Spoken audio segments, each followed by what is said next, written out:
Assalamualaikum warahmatullahi wabarakatuh.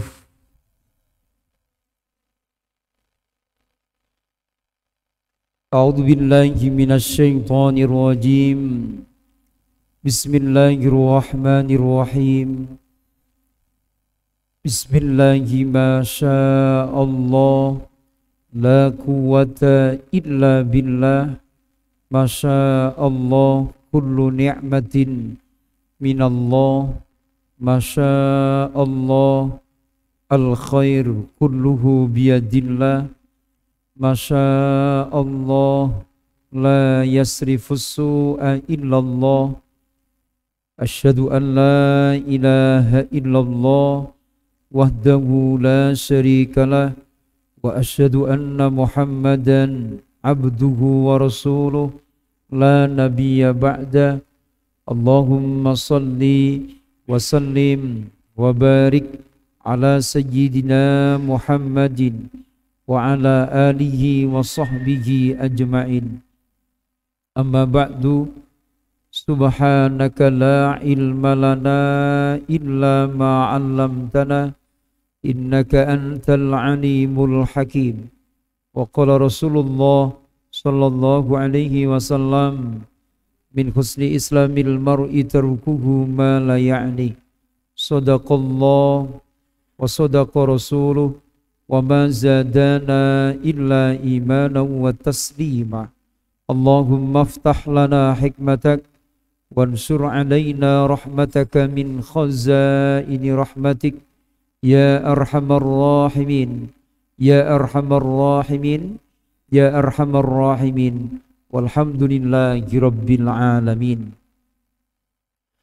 Alhamdulillah, takdiripun Allah Azza wa Jalla kita sedaya pinaringan nikmat arupi iman, Islam, kesempatan ugi kesehatan sehingga saged nglampahi amal ibadah wonten ing sasi Rabiul Awal arupi salat maghrib berjamaah dipun lajengaken hadir wonten ing majelis taklim.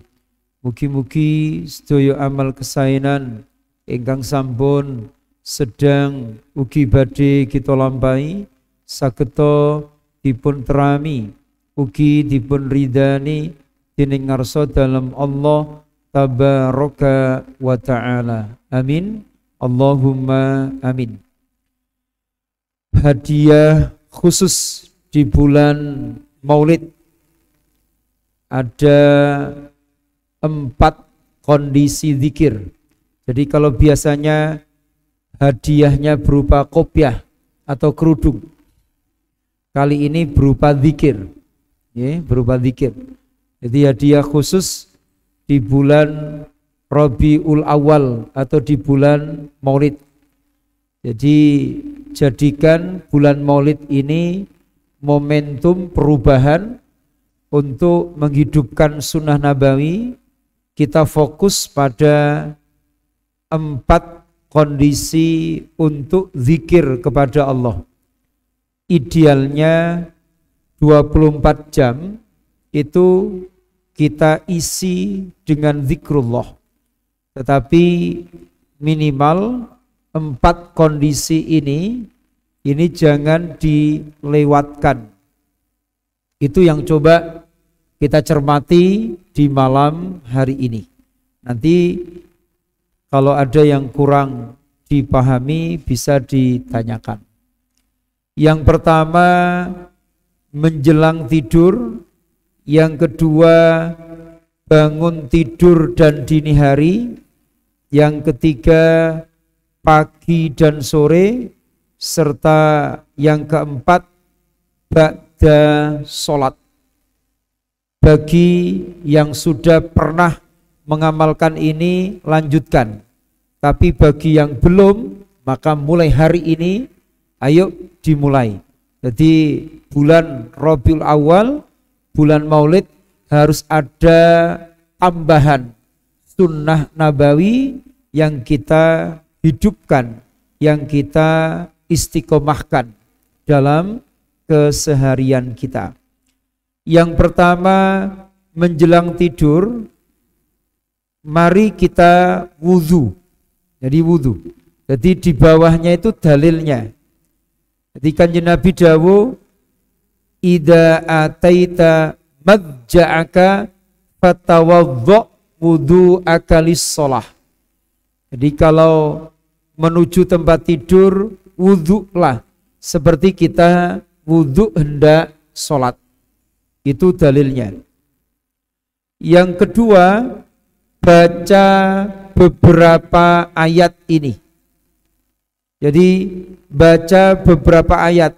Yang pertama nanti ayat kursi, yang kedua Al-Kafirun, berikutnya satu paket itu Qul huwallahu ahad, Qul a'udzu birabbil falaq, Qul a'udzu birabbin nas, baru nanti diakhiri dengan doa. Jadi mulai malam ini usahakan tidurnya nanti wudhu dulu, setelah itu baca ayat kursi, setelah itu baca surah Al-Kafirun, setelah itu baca trikul, Qul huwallahu ahad, Qul a'udzu birabbil falaq, Qul a'udzu birabbin nas. Cuman untuk trikul ini setelah dibaca, ditiupkan di tangan, diusapkan ke seluruh tubuh. Setelah itu baca doa khusus. Nanti kita akan pelajari di bawahnya. Coba jenengan cermati fadilahnya sekarang. Kalau kita sebelum tidur membaca ayat kursi, maka di situ Nabi dawuh, "Idza awaita ila firasika faqra ayatal kursi fa innahu la yazala ma'aka minallahi ta'ala hafizun wa la yaqrabuka syaitan hatta tusbiha." Kalau sebelum tidur baca ayat kursi, maka satu, Allah menugaskan malaikat menjaga kita.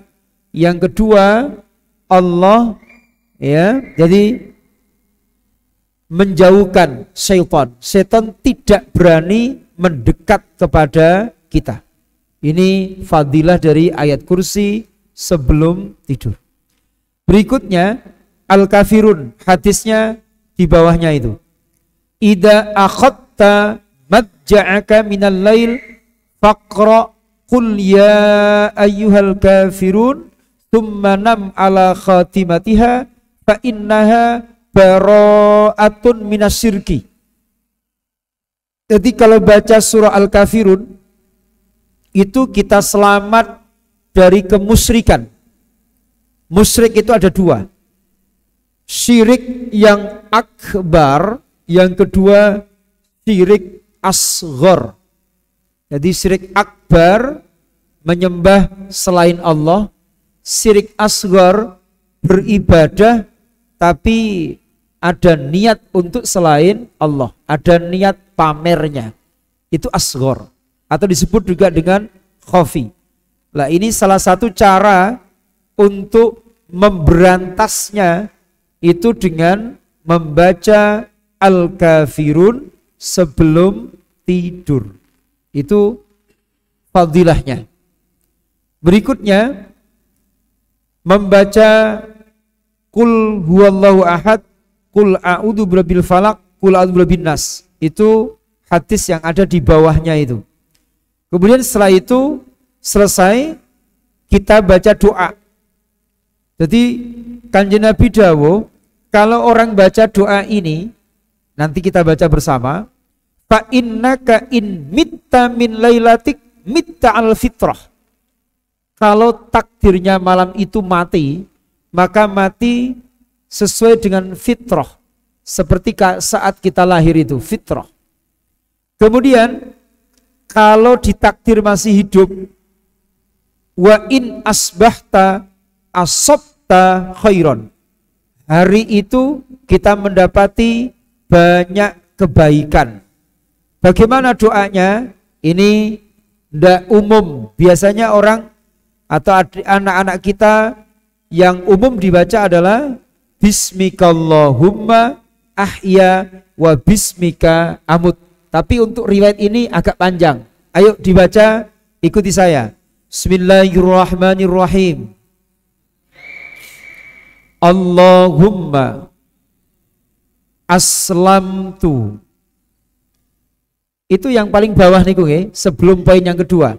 Allahumma aslamtu nafsi ilaika wa wajjahtu wajhi ilaika wa fawwadtu amri ilaika wa alja'tu zahri ilaika raghbatan wa rahbatan ilaika la malja'a wa la manja minka illa ilaika amantu bi kitabikal ladzi anzalta wa nabiyyikal ladzi arsalta. Pun niku jenengan baca saja tiap hari, nantilah hafal dengan sendirinya. Nggih, nek ngapalno rodok kangelan, rodok dawa niku. Tapi dibaca saja tiap hari secara istiqomah, insya Allah nanti akan diberi hafal oleh Allah. Jadi itu poin yang pertama.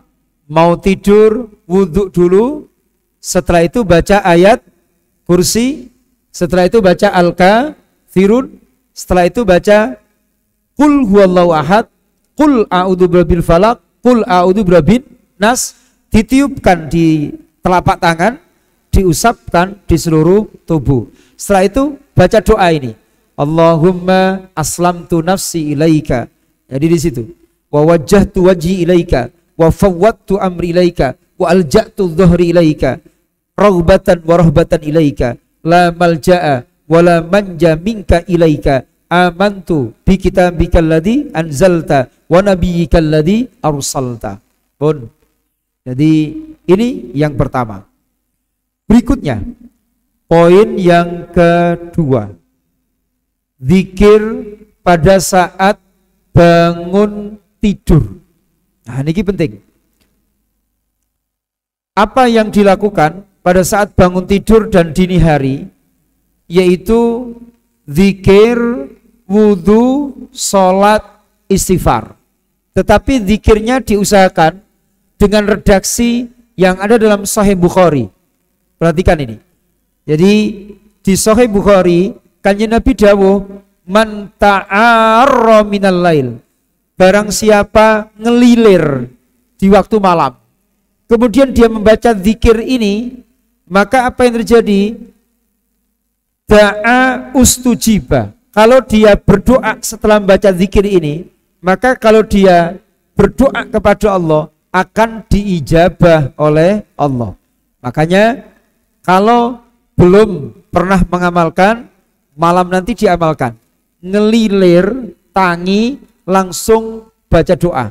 Jangan sibuk cari HP-nya, kecuali alarm dimatikan. Jadi begitu. Ayo dibaca yang saya cetak tebal dan garis bawah. Doa ngelilir, ya, bangun di malam hari. Bismillahirrahmanirrahim. Di poin 2 yang bawah itu. La ilaha illallah. Sampun kepanggih? Sudah ketemu? Sudah ketemu. Sampun nggih? Ya itu. La ilaha illallah wahdahu la syarikalah lahul mulku wa lahul hamdu wa huwa ala kulli syai'in qadir. Alhamdulillah wa subhanallah wa la ilaha illallah wallahu akbar wa la hawla wa la quwwata illa billah. Setelah itu baca istighfar. Summa qala Allahumma ghfirli, monggo. Auda'a, atau berdoa yang lain, terserah. Jadi kalau setelah baca zikir itu, baca doa yang lain, ustujiba, ada jaminan dari Nabi diijabah oleh Allah. Jadi niscaya dikabulkan oleh Allah Ta'ala. Itu tadi caranya. Bangun tidur itu langsung zikir seperti yang diajarkan Nabi ini. Jadi maka insya Allah doa kita akan diijabah oleh Allah Tabaraka wa Ta'ala. Kemudian hadis di bawahnya ini kaitannya dengan ikatan syaitan. Ikatan syaitan. Jadi yaqidu syaitan ala qafiyati ra'si ahadikum idza huwa nama salasa uqadin. Syaitan itu memberi ikatan pada tiap ini kepala itu 3 ikatan. Itu kalau tidak dilepas pagi hari orangnya terlihat malas dan mudah marah. Tapi kalau dilepas itu fa'asbaha nasyitun thayyiban nafsi. Jadi dia semangat hidupnya, kemudian jiwanya itu bagus, tidak mudah marah. Oke, jadi muncul ketenangan. Lah, caranya bagaimana melepas ikatan itu? Yang pertama, saat bangun zikir kepada Allah dengan zikir yang kita baca tadi itu, redaksinya boleh. Yang kedua, wudhu. Baru yang ketiga, sholat. Makanya tadi saya tulis zikir, wudhu, dan sholat.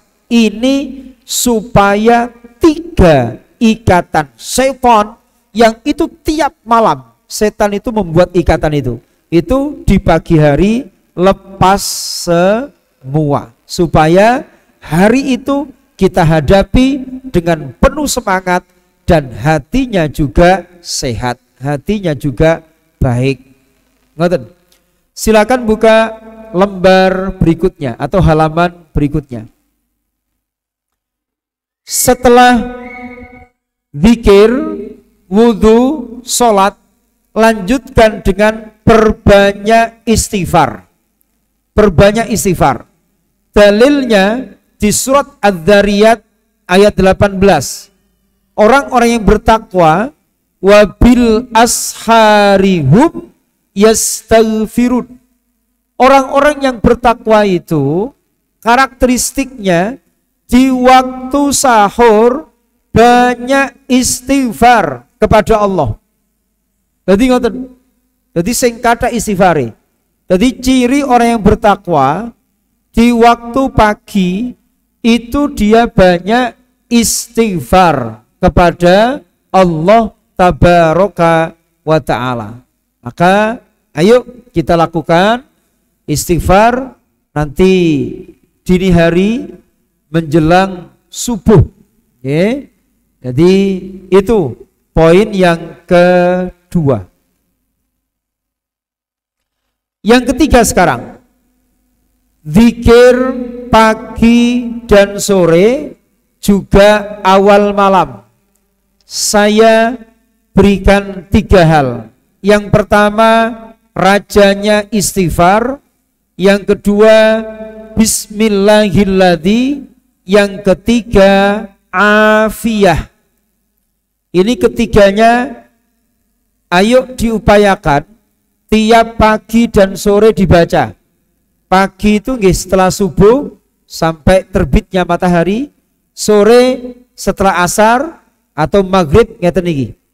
Jadi keutamaannya di Sahih Bukhari itu sayyidul istighfari antakula, rajanya istighfar engkau membaca Allahumma anta rabbi la ilaha illa anta khalaqtani wa ana abduka wa ana ala ahdika wa wa'dika mastata'tu a'udzu bika min syarri ma sana'tu abu'u laka bi ni'matika alayya wa abu'u bi dambi faghfirli fa innahu la yaghfirudz dzunuba illa anta. Kanjeng Nabi dawuh wa man qalaha minan nahar, siapa yang membacanya di siang hari, artinya bagian dari siang, mulai pagi, mukinan biha, dengan yakin, famata min yaumihi, hari itu dia mati, qabla ayyumsiya, sebelum sore, fahuwa min ahlil jannah, maka matinya sebagai calon penduduk surga. Wa man qalaha minal lail wa huwa muqinun biha famata qabla ayyusbiha fahuwa min ahlil jannah. Kalau bacanya di awal malam ngeten iki, sebelum subuh kok mati, maka matinya sebagai ahli surga. Oh, nggih, makanya dibaca. Ngeten iki di kampung-kampung itu anak-anak kecil sudah hafal semua. Karena apa? Sering jadi pujian. Jadi sering jadi bacaan-bacaan. Allahumma anta rabbi la ilaha illa anta khalaqtani wa ana abduka wa ana ala ahdika wa wa'dika mastata'tu a'udzu bika min syarri ma sana'tu abu'u laka bi ni'matika alayya wa abu'u bi dambi faghfirli fa innahu la yaghfiru dzunuba illa anta. Ayo yang belum diistiqomahkan tiap pagi dan tiap awal malam. Yang kedua, bismillahilladzi, niki Kanjeng Nabi dawuh di tengah-tengah niku, ma min abdin yaqulu fi sabahi kulli yaumin wa masai kulli lailatin, siapa yang membaca di pagi hari atau di awal malam bismillahilladzi la yadurru ma'asbi syai'un fil ardi wala fis sama' wa huwas samiul alim salasa marratin, 3 kali, illa lam yadurruhu syai'un, maka tidak ada satupun makhluk Allah yang bisa membahayakan dia. Mari jenengan baca pagi setelah subuh, sore setelah asar atau setelah maghrib, 3 kali. Ayo dibaca, ikuti saya. Bismillahilladzi la yadurru ma'asmihi syai'un fil ardi wala fis sama'i wa huwas samiul alim. Bismillahilladzi la yadurru ma'asmihi syai'un fil ardi wala fis sama'i wa huwas samiul alim. Bismillahilladzi la yadurru ma'asmihi syai'un fil ardi wala fis sama'i wa huwas samiul alim. Pon yang terakhir, yang ketiga, nyuwun afiyah. Pernah saya sampaikan, afiyah itu melebihi sehat. Kalau sehat, fisiknya tidak sakit. Tapi kalau afiyah, itu selamat dari maksiat. Itu yang paling utama. Jadi tangan itu sehat, tidak sakit, normal. Tapi kalau afiyah, tangannya ini tidak digunakan untuk maksiat kepada Allah. Jadi itu afiyah. Lah niki kita mohonkan kepada Allah. Kita diajari Nabi, itu pun sunnah dibaca pagi dan sore masing-masing 3 kali. Ayo dibaca. Bismillahirrahmanirrahim. Allahumma afini fi badani. Allahumma afini fi sam'i. Allahumma afini fi basari.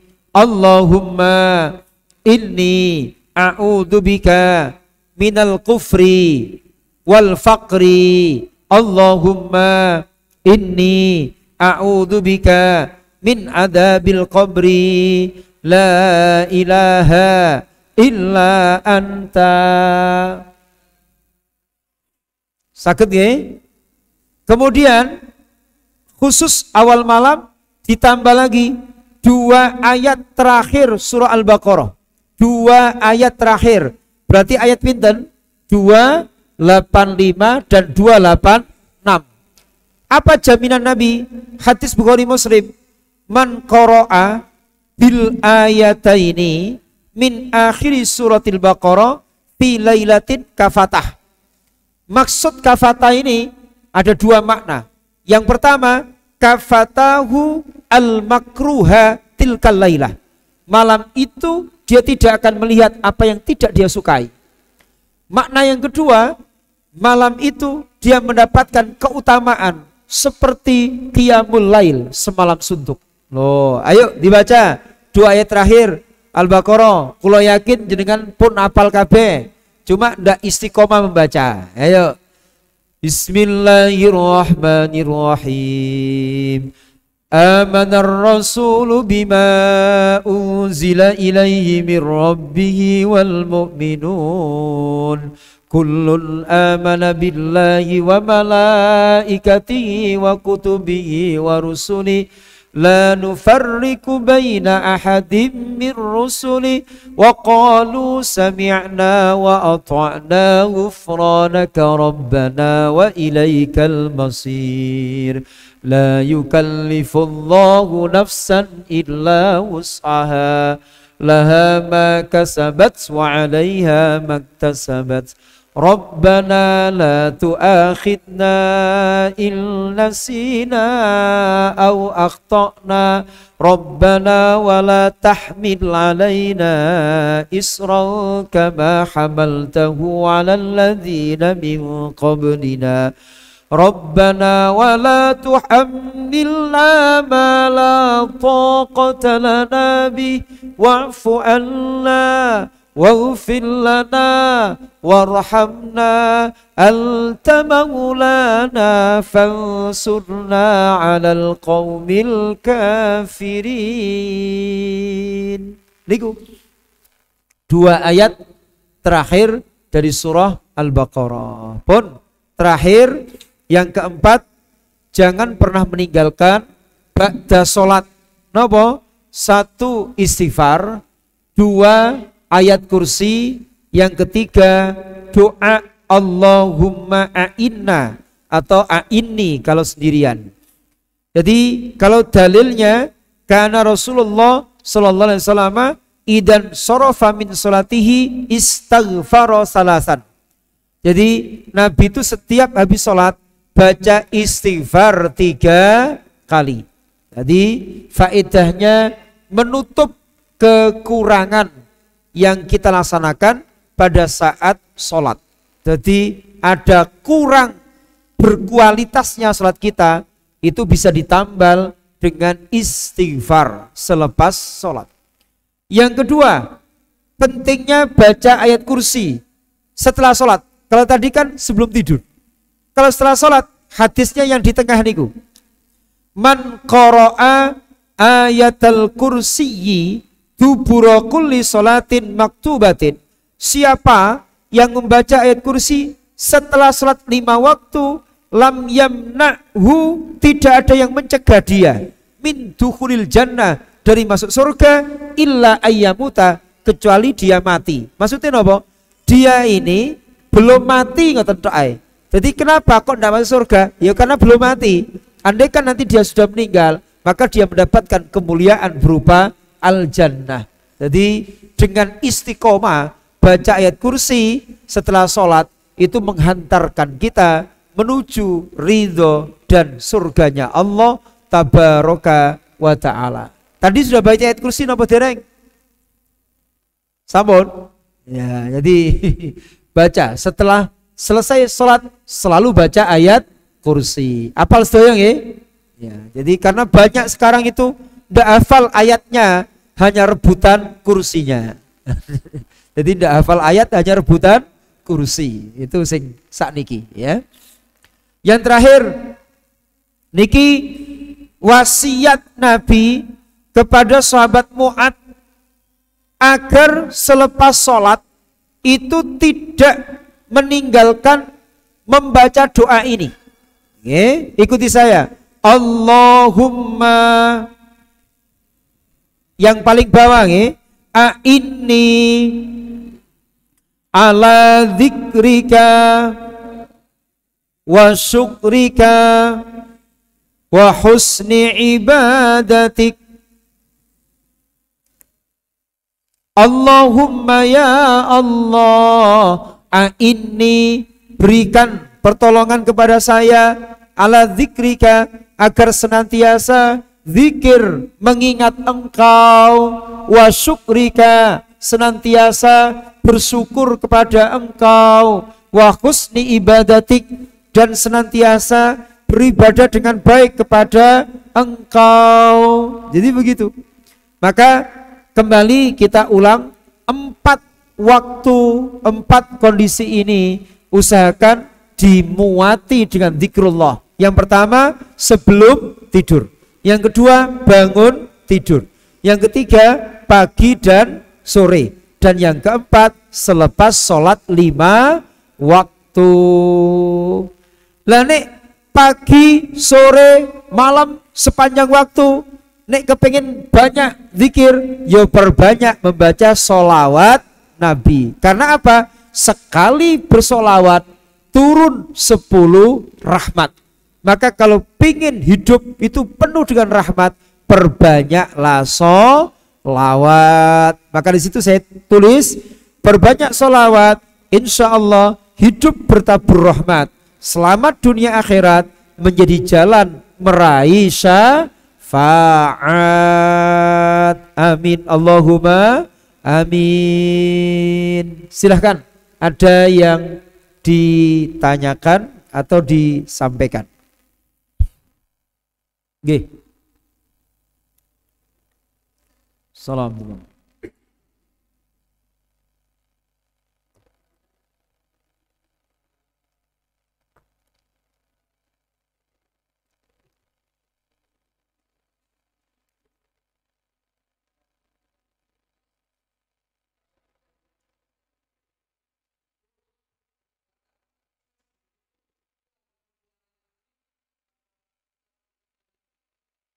Nggih. Sampun. A'udzubillahi minasyaitonirrajim. Bismillahirrahmanirrahim. Pertanyaan beliau tadi, kalau sudah wudhu kemudian membaca tadi, ternyata apa? Di tengah-tengah perjalanan menuju tidur batal. Apakah harus mengulang? Jadi begini, untuk bacaannya tidak usah diulang. Tapi kalau untuk wudhunya, jenengan kalau memang kondisinya memungkinkan, maka sebaiknya wudhu lagi. Jadi memang berat di situ, karena Nabi sudah dawuh, wala yuhafidhu al wudhu'i illa mu'min. Tidak akan pernah mampu menjaga wudhu itu kecuali dia benar-benar seorang mukmin. Memang berat. Jadi kalau bisa itu jenengan wudhu lagi. Tapi andaikan jenengan langsung tidur, itu pun tidak masalah, karena memang tidak diwajibkan wudhu sebelum tidur. Dalam mazhab Syafi'i yang wajib wudhu itu 4 hal. 1, ketika hendak menyentuh mushaf Al-Quran. 2, membawa mushaf Al-Quran. 3, hendak tawaf. 4, hendak sholat. Itu semuanya wajib wudhu. Selain itu tidak wajib wudhu. Jadi jenengan ya, kalau memang kondisinya memungkinkan, tempat menuju wudhu itu tidak jauh, bisa dijangkau, kondisi air juga mudah didapat, maka silahkan jenengan wudhu lagi. Tapi kok rasane abot mergo kadoan, ya sudah apa-apa. Jadi jenengan langsung tidur saja, asalkan tadi sudah membaca zikir kepada Allah. Ngoten nggih? Yang lain silakan. Ibu tadi katanya mau bertanya nggih? Silakan.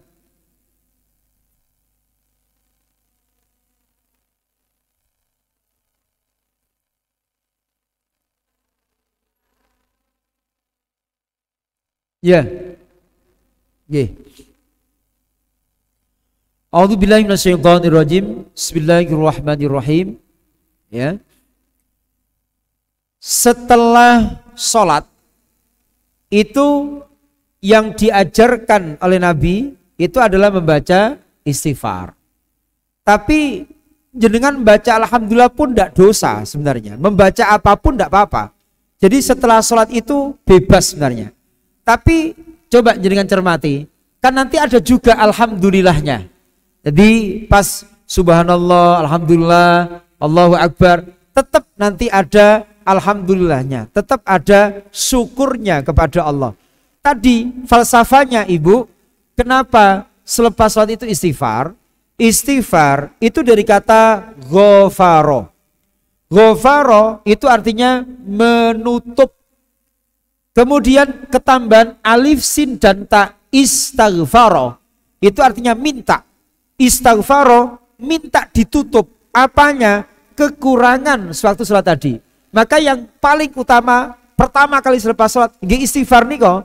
Istighfar supaya apa? Ditutup oleh Allah kekurangan-kekurangan dari kualitas sholat yang baru saja dilakukan. Jadi setelah itu nanti alhamdulillah, bahkan nanti selepas sholat, zikir semuanya, jenengan sujud syukur itu boleh Ibu. Ibu pernah mboten mantun sholat total terus sujud syukur? Jenengan saged sholat niku karunia saking Gusti Allah napa mboten? Niku nikmat. Maka di antara ulama itu ada yang begitu. Selepas sholat, zikir secara sempurna, dia sujud syukur, matur nuwun marang Gusti Allah. Ngoten Bu nggih? Sami-sami, yang lain sudah isak tadi ya? Oh sampun. Nggih pun ngoten mawon, hadiah Maulid untuk bulan ini, untuk bulan depan hadiahnya kopiah lagi. Jadi kopiah atau kerudung. Jadi mohon maaf untuk hari ini biasanya yang bertanya dapat hadiah, ke hari ini tidak dapat hadiah. Jadi mohon maaf, insya Allah bulan depan. Mekaten, mudah-mudahan bermanfaat. Kita akhiri dengan doa kafaratul majlis. Subhanakallahumma wa bihamdik asyhadu an la ilaha illa anta astaghfiruka wa atubu ilaik. Wassalamualaikum warahmatullahi wabarakatuh.